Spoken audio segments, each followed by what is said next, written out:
I am here to present you with the riddle of the Negro. If you gave a Negro $1 million, how much money would he owe you? That is the riddle of the Negro. It oftentimes you look at this Negro and you people have put millions and hundreds of millions of dollars in the hands of this Negro, and at the end of the day, he is broke. We look at your NFL players, your NBA players, and your Major League Baseball players, for example. And many of them have been given contracts that are 50 million, 60 million, 70 million, 80 million, 90 million, and even 100 million, and even 120, 130 million dollars. And at the end of the day, many of these guys are broke within 5 to 10 years. I wonder, what is the riddle of the Negro? Can anyone solve the riddle of the Negro? Well, I just can't figure it out. I mean, when people are given an opportunity to make money, usually they take that money and they use it to build wealth. But when it comes down to the Negro, oftentimes when he's given money, he takes that money and instead of acquiring assets that build wealth, instead he creates debt. And I have to wonder, what is wrong with the Negro? Why can't he take the same tools that everybody else gets and use them towards building wealth?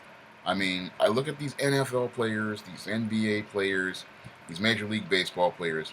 These guys get millions upon millions of dollars. And yes, I know that the agent takes 10% off the top and the IRS takes 50%, but there's still a sizable amount of income there for these Negroes to use towards building wealth.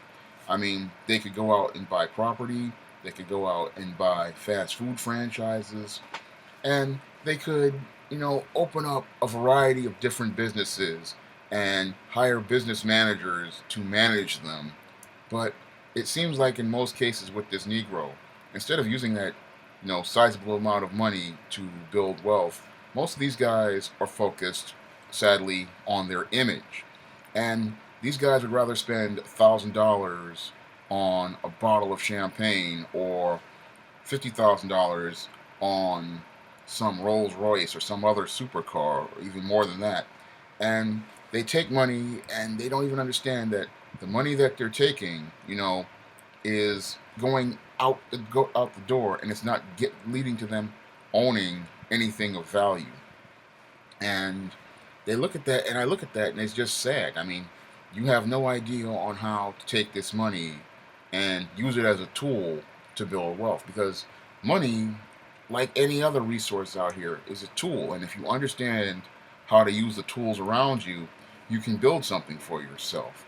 And the sad part is many Negroes have no idea on how to use these tools to build wealth for themselves and to and not only enrich themselves but enrich other black people by, hiring their own people. This is something that they don't understand. Because I look at, the cases of guys like your Latrell Sprewells, and he had over $100 million in his lifetime, and the guy is now sadly completely broke and possibly homeless. And there were other players out there, NBA players and NFL players. They had huge contracts, and they did not even think, even to put some of this money in the bank where it could accrue interest for them. I mean, if you even put $100,000 in a bank account, savings account, it could accrue interest, and you could live off the interest. But these guys, they just sit there and they're thinking, sadly, they're thinking backwards. And the reason I believe that they're thinking backwards is because, again, they come from many cases, these single mother households, and they learned a dysfunctional model, because the model that they learned was to live to please women. And this is what I see, regarding this Afro-American Negro male. He lives to make every woman happy, starting with his mother, and then he takes this type of relationship paradigm with him, with his girlfriends, and later, eventually, his baby mamas, and he lives to make these women happy, and he puts them first because he's heard these horror stories from his single mother who told him, how this man did her wrong, how his father was no good, and he's living, to rectify this mistake, and that was made with his father made with his mother, not understanding that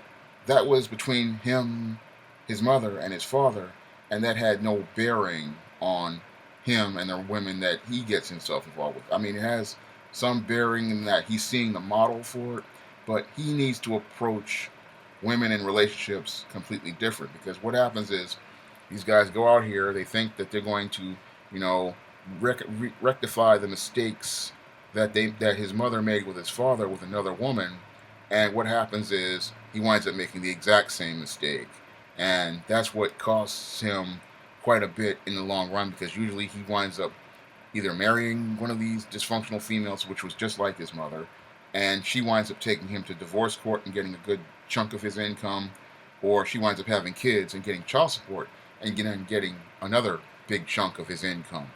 And I look at these guys, these sports stars and these entertainers and all these other guys out here, and it's clear to me that they weren't raised, you know, with that entrepreneurial mindset. And the reason why they don't have an entrepreneurial mindset, again, is because they were reared by these single mothers who thought they could raise this boy into manhood, and because their fathers weren't there, to teach them a model of manhood, to teach them, what it is to go to work, or to teach them the value of a dollar, or to teach them, about the world, or for them to even go out and go see the world so that they can see, you know, different things and see how the world works from a business perspective.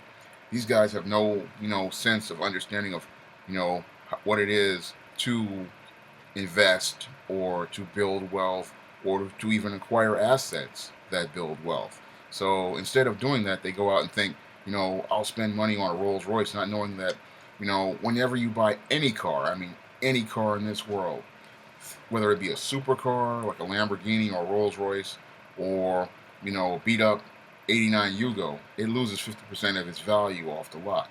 And when you buy these type of cars, all you're doing is like taking money and flushing it down the toilet. I mean, if you have a daily driver, I mean, a daily driver, and what a daily driver is just a car you're driving up and down the road every day. You don't need anything that's too flashy to show out. A basic Toyota Camry or, a Dodge Charger, that's good enough for everyday driving. And you don't need to show out with a car. But a lot of these guys, they just don't understand this. So they're thinking that they're going to go out here and show out to people. And the sad part is a lot of these guys, they just don't understand that no one cares. Nor they go out on top of that with the big cars and the expensive clothes. They're trying to show out with big parties and all this stuff, is eating away at their income. And they're thinking that, again, like because they come from this dysfunctional household, they think that the money is going to go on forever, not understanding how economic cycles work. Even for people, at the start, there's a rise, there's a peak, and then there's a decline. And this is all part of a basic economic cycle. And a lot of people don't understand, how these economic cycles work. And they work for people too. They work for these ball players, athletes, and entertainers, because you reach a point where you're going to hit a peak. And a lot of these guys don't understand this. At the peak point, after that, there's a decline. And you have to plan how to navigate your finances for the decline, because the decline can go slow if it's managed properly, or it can, really be bad. And what happens is with many of these Negroes who acquire money is that they don't manage their money so that decline can be, a slow and steady plateau, because that decline can be slow and steady, where you're creating new revenue streams for yourself and new marketplaces for yourself to fit yourself in, and you can have a nice, plateaued, steady stream of income that can take you into your old age, or you can just wind up back in poverty because you just did not manage your income and manage your opportunities. And a lot of these guys, because again, they were reared by these single mothers, and they were taught, they weren't taught how to manage money because they saw her, you know, either being taken care of by simps or blowing every dollar she had on expensive crap like Gucci bags and sunglasses and Air Jordan tennis shoes, they didn't see, a model for money. And this is why, this guy comes in, you give him $1 million, and he winds up owing $2 million in debt because he has no money management skills and he has no idea on how to manage his income so that it can, make money for him instead of making money for everybody else. If you have good money management skills, you can make money. You can help. You can ha- use the opportunities to have that money make money for you instead of it making money for everybody else. But in the case of many of these Negroes, when they get money, in many cases, they don't know how to manage it and they don't know how to plan with it. I mean, again, money is a tool, just like your hammer, just like your saw, just like your computer, just like anything that's around you. Everything around you is a tool, and this is something that your Afro-American Negro, never gets. He never gets that everything around you is a tool, and every opportunity that you have out here is an opportunity to move yourself forward. And the sad part is, a lot of these guys are still, mentally stuck in a psychological ghetto, even though they have left the ghetto. And this is why you can give a Negro $1 million, and he'll wind up just as broke as he was when you handed it to him, or even in twice as much debt, because he has been raised with a really screwed up mindset. He has no mind for money, he has no mind for finance, and he has, even worse, no vision for what he wants to do tomorrow or even 5 years from now. And this is why he winds up in the same spot that he's in. Because I look at many of these guys, $100 million, $50 million, and they don't have anything to show for it. Don't have a home, don't have don't even have even the football jerseys from their time, or the baseball jerseys from the time that they were playing sports, because they did not know how to use the tools that are in front of them. And I think many of the people who recruit these players understand, they have a longer range vision, so they understand where the money's going to go. So they pick guys like this because they know that they pick this guy, all the money is going to go right back to them, and 97% of that income is going to go back to them. So they understood what's going on with this Negro. But the only person that doesn't understand it is the Negro. He doesn't understand, he has not figured out the riddle regarding himself, in that, why is it every time you give this Negro, $1 million, he comes back owing $2 million? And this riddle, again, it's easy to solve, but, the riddle of the Negro, goes over many of the Negroes' heads. And this is why they remain poor, even after their communities have had $40 trillion poured into it by its own government. And even with opportunities of a lifetime, like many of these ball players and entertainers get, I mean, these guys get fleeced in divorces. They get taken advantage of by accountants who don't pay their taxes. The fact of the matter is, these guys, the big mistake that many of these Negroes make is that they never put themselves first, and that they never, see themselves as leaders. And what's the saddest part of it is that many of these Negroes, because they follow somebody else's lead, they always wind up in a ditch. That's all I have to say for this video. You can comment, rate, and subscribe.